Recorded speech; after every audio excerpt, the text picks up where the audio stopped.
I'm Edie Lush and I'm here in the Hub Culture Pavilion in Davos. Very pleased to be joined by Wright. Hello. From Diageo. Tell me a little bit about why you're here and some of the specific countries that you're meeting with and what you're hoping to get out. Well, this is a great opportunity to meet all sorts of different government leaders, NGOs, commercial partners, and it gives us the chance to do that over a very short period. One of the great things about Davos is that there are very short meetings. Everything's about 30 minutes. Everybody else has got to go somewhere else, so there's no mucking about, you get on with it. Our main wish is, I suppose, overarching, is about free trade and the right for us to sell beverage alcohol around the world. And some of the threats to that take different forms. Some countries are looking at advertising restrictions, some have protectionist free trade or non-free trade policies. And our attempt here is to influence government leaders entirely appropriately in the direction of the most open and free possible markets and the most competitive markets. So we'll be seeing the Ethiopian president, we'll be seeing people from the World Trade Organization, from South Africa, from Colombia, from Brazil, and that's just tomorrow.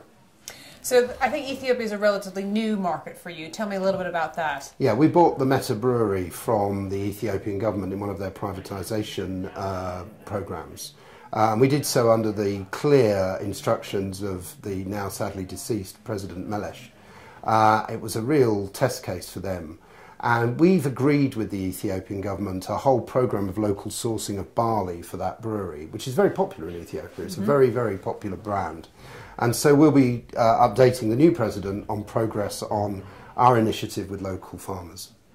And how does that work on a kind of sustainable level? How do you work with water and farming to make the whole package palatable both to Western consumers or to Western people who are reading about it and also to Ethiopians? Well, it's very important in countries like Ethiopia or Kenya or Nigeria or Ghana, across Africa, where we're essentially a beer company, that we do have local sourcing.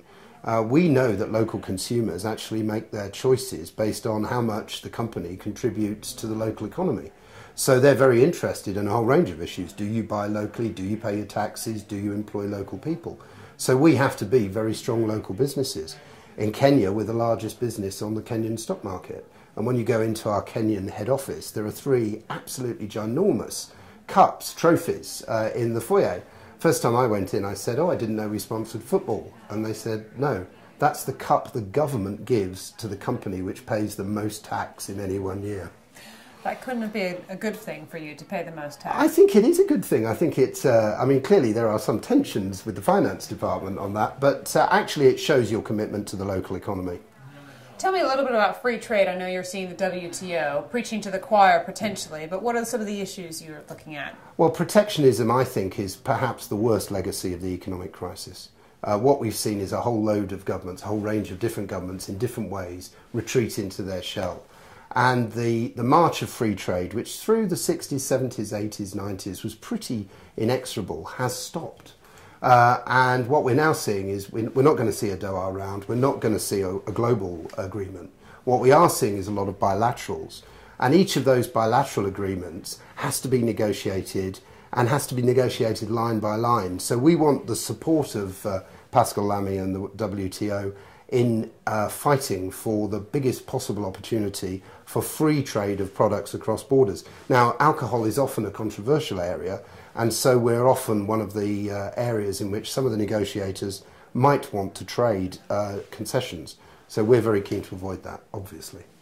Thank you so much for stopping by the Hub Culture Pavilion here in Davos, and I'm Edie Lush.